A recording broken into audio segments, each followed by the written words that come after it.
اسلام باپ آگ میں کود رہے ہیں آپ، لیکن اللہ پہ توکل ہے، اللہ تعالیٰ مجھ کو ضائع نہیں کرے گا۔ ماں ضعیفی میں وادی غیر زیرہ میں ہے، لیکن آپ کو یقین ہے اللہ تعالیٰ مجھ کو ضائع نہیں کرے گا۔ بیٹا اسماعیل علیہ السلام جب 12 سال کے ہوئے وادی غیر زیرہ میں، وہاں پہ اللہ تعالیٰ آپ کو پانی آیا، تو پانی کی علامت یہ ہے کہ جہاں پہ پانی ہوتا ہے وہاں پہ پرندے آ جاتے ہیں۔ دور دور سے جو لوگ جو گزرتے تھے قافلے دیکھنے لگے، ارے یہاں پرندے ہیں، پرندے کیسا؟ پرندے تو پانی کی جگہ پہ ہوتے ہیں، مطلب یہ کہ یہاں پہ پانی ہے۔ وہ آنے لگے، دیکھے کہ ایک بوڑھی عورت ہے بچے کے ساتھ، بولے کہ اے مائی ہم پانی پینا چاہ رہے ہیں، پانی پیے۔ پوچھے اس کی خدمت معاوضہ؟ آپ بولے معاوضہ نہیں ہے، فری ہے، لیکن عربستان والوں کی علامت ہے اس کا احسان نہیں لیتے، وہ اپنی حیثیت سے جو دے سکتے تھے دیتے گئے۔ آہستہ آہستہ وہاں پہ ایک شہر آباد ہو گیا جو مکہ معظمہ، جو آج ہمارے لیے متبرک ہے، جہاں پہ سرکار صلی اللہ علیہ وسلم کی ولادت باسعادت ہوئی، وہ آباد ہو گیا۔ پھر 12-13 سال کی عمر میں پھر ابراہیم علیہ السلام کو خواب آیا کہ میں اپنے بیٹے کو ذبح کر رہا ہوں، آپ 100 اونٹ قربان کرے۔ سو گئے، پھر وہی خواب آیا آپ 200 اونٹ قربان کرے، پھر وہی خواب آیا تو آپ بولے نہیں، اللہ تعالیٰ مجھ سے میرے بیٹے کی قربانی چاہتا ہے۔ یہ نہیں بولے میں اتنے سال کا اتنی ضعیفی میں اللہ سے بولے نہیں اے اللہ میں کیسا قربان کروں۔ وہ آپ جانتے تھے کہ جو کچھ کہ اللہ نے مجھ کو عطا کیا ہے وہ امانت ہے، جب چاہے مجھ سے واپس لے سکتا ہے۔ جب کوئی ہم پہ امانت رکھاتا ہے تو امانت اگر ہم دے رہے ہیں تو ہم قلب میں تکلیف نہیں ہوتی، یعنی وہ بالکل آپ کو یقین تھا کہ جو امانت ہے یہ اللہ کی امانت ہے۔ آپ گئے جا کے بولے حضرت علیہ السلام کو کہ بیٹے کو تیار کر دو، میں دعوت میں لے جا رہا ہوں۔ آپ تیار کر دیے۔ بالکل ماں کی خوشی ہوتی ہے جب باپ کے ساتھ بچہ جاتا ہے، یعنی باپ بچے کو پیار کرتا ہے تو ماں کو زیادہ خوشی ہوتی ہے، ماں خوشی کا زیادہ اظہار کرتی ہے۔ بیٹے کو سنوار کے بالکل اچھا نہلا دھلا کے آپ کے باپ کے حوالے کر دیے، بولے کہ یہ تمہارے باپ ہیں، ان کی نافرمانی نہیں کرنا، یہ تمہارے باپ ہیں، ان کی نافرمانی نہیں کرنا۔ آپ چلے لے کے، شیطان دیکھ رہا ہے، شیطان سمجھ رہا ہے کہ یہ وہ باپ بیٹے ہیں جو آج اللہ کو راضی کرنے جا رہے ہیں، وہ اللہ کو راضی کرنے جا رہے ہیں۔ انہیں بولا کہ ابراہیم علیہ السلام کو تو میں نہیں بھٹکا سکتا، لیکن یہ بچہ معصوم ہے، میں اس بچے کو بھٹکانے کی کوشش کرتا ہوں۔ وہ آیا، آ کے بولا کیا اسماعیل تم جانتے ہو تمہارے باپ تم کو کہاں لے جا رہے ہیں؟ مجھے دعوت میں لے جا رہے ہیں۔ نہیں، تم کو اللہ تعالیٰ کا حکم ہوا ہے، ان کا اللہ تو ان کو بولے تم کو ذبح کر دو، بلکہ تو فوراً وہ بولے چل ہٹ۔ کہیں باپ بھی کسی بیٹے کو ذبح کرتا ہے۔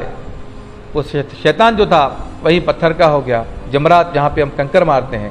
پھر جب تو ختم آگے بڑھے، پھر ایک اور شیطان آیا، وہاں پہ وہ بھی یہی بولا کہ تم کو ذبح کرنے کے لیے لے جا رہے ہیں، اس کو بھی آپ دھتکار دیے، وہ وہاں پہ پتھر کا بن گیا۔ بڑا شیطان آیا، آپ اس کو بھی دھتکار دیے، وہاں پہ بن گیا۔ جب قربانی کا مقام آیا، جہاں پہ پہنچے آپ مسلک پہ جہاں پہ آپ کو ذبح کرنا ہے، تو آپ نے فرمایا اے بیٹے مجھے اللہ تعالیٰ نے حکم دیا ہے کہ میں تم کو قربان کر رہا ہوں، میں تم کو قربان کر رہا ہوں۔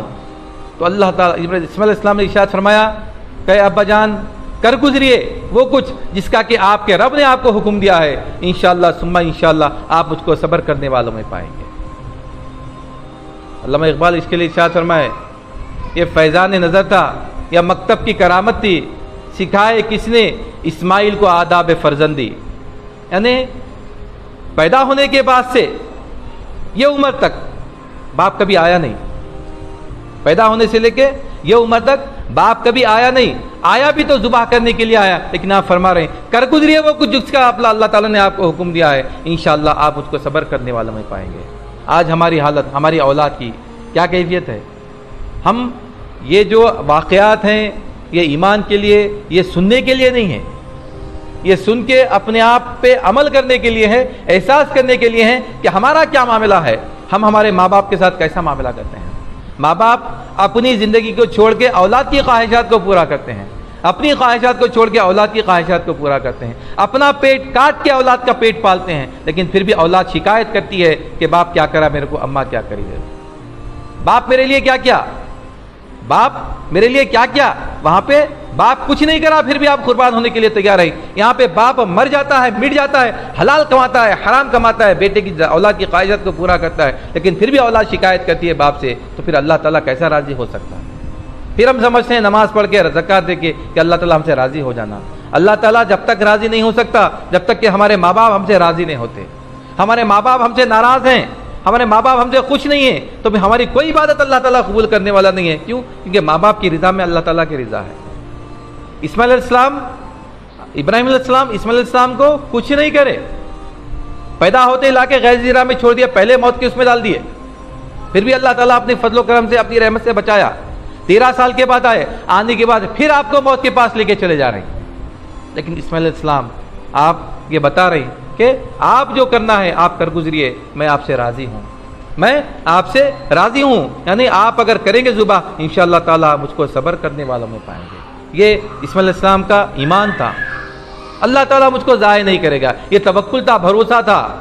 اللہ تعالیٰ نے پیدا فرمایا, اللہ تعالیٰ اگر پیدا کرے گا تو اللہ تعالیٰ مجھ کو ضائع نہیں کرے گا. لیکن میری 3 وصیتیں ہیں آپ نے فرمایا. ایک یہ ہے کہ مجھ کو میرے ہاتھ پیر باندھ دیں, ذبح کرنے سے پہلے میرے ہاتھ پیر باندھ دیں اور مجھ کو پٹ لٹا کر ذبح کریں, اور جب میں ذبح ہو جاؤں تو میرا پیراہن, خون آلود پیراہن, یعنی میرے جو کپڑے ہیں وہ کپڑے لے کے میری ماں کو دے دینا.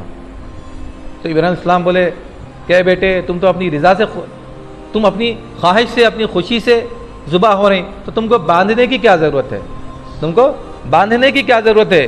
دیکھیے باپ کا ادب کیسا کر رہے ہیں, باپ کا ادب کیسا کر رہے ہیں. آپ فرما رہے ہیں کہ جب آپ مجھ کو ذبح کریں گے, جب آپ مجھ کو ذبح کریں گے, میرا خون نکلے گا, میں ذبح ہونے کی تکلیف سے اپنے ہاتھ پیر ماروں گا, میرے ہاتھ پیر ماروں گا تو خون آپ کے کپڑوں پہ اچھلے گا, آپ کے کپڑے ناپاک ہو جائیں گے. تو میں اللہ کے سامنے کیسے اپنے آپ کو پیش کروں؟ اے اسماعیل آنے سے پہلے اپنے باپ کے کپڑوں کو گندا کر کے آیا, اپنے باپ کے کپڑوں کو ناپاک کر کے آیا. میں نہیں چاہتا اللہ کے سامنے ایسے پیش ہوں کہ میں ناپاک ہوں, میرے باپ مجھ سے ناراض ہوں. یہ آپ کی جو حکمت ہے, یہ آپ کا جو خیال ہے, آپ کا جو نظریہ ہے, باپ کا احترام ہے, باپ کا ادب ہے.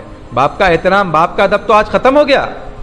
باپ کو باپ نہیں سمجھ رہے. اگر باپ تھوڑا سا کم پڑھا ہوا ہے, بیٹا ذرا زیادہ پڑھ لیا, ماں باپ کو تو کچھ سمجھ رہے نہیں, انہیں بالکل ایسا سمجھ رہا کہ بالکل ایک بیکار چیز ہے, ہم کو کھلا پلا کے بڑا کر دیا. میں تو اپنی ہوشیاری سے, اپنی عقل سے میں پڑھ کے یہاں تک آ گیا, ورنہ اگر ان کے جیسا رہتا تو میں بھی دکان لگا لے کے بیٹھتا تھا, میں بھی چھوٹا کام کر لیتا تھا, بنڈی ڈھکیلتا تھا. یہ نہیں سمجھ رہا کہ بنڈی ڈھکیلنے کی جو قوت تھی, وہ قوت سے تجھ کو باپ پڑھا کے یہاں تک لے کے آیا, وہ نہیں سمجھ رہا. باپ کی فکر نہیں ہے, باپ کو راضی کرنے کی فکر نہیں ہے, باپ کی ناراضگی کا خیال نہیں ہے, باپ کی ناراضگی کا ڈر نہیں ہے. باپ کی دعا اور باپ کی بد دعا انبیاؤں کے برابر ہوتی ہے. انبیاء جو بد دعا دیتے ہیں, باپ کی بد دعا نہیں لینا کبھی نہ. باپ کی بد دعا, ماں باپ کی بد دعا لینے نہیں. ماں تو خیر بد دعا دی بھی تو اللہ تعالیٰ ماں کے دل کو جانتا ہے, یہ اوپری دل سے دے رہی ہے. اگر بچہ تکلیف میں ہوتا پھر ماں بھاگ کے جا کے اولاد کو قبول کر دے. لیکن باپ اگر بد دعا دیا تو دل سے بد دعا دیتا. باپ کبھی بد دعا نہیں دیتا اولاد کو. باپ اب مجبور ہو گیا, بہت زیادہ اس کے دل کو تکلیف پہنچی, بہت زیادہ اس کے دل کو ٹھیس پہنچی, تو وہ بد دعا دیتا ہے, اور وہ بد دعا انبیاؤں کے برابر ہوتی ہے. بیٹا برباد ہو جائیں گے, کبھی راضی نہیں رہیں گا. ہمارے ماں باپ اگر ہم سے ناراض ہیں تو ہم فوراً ان کو راضی کرنا.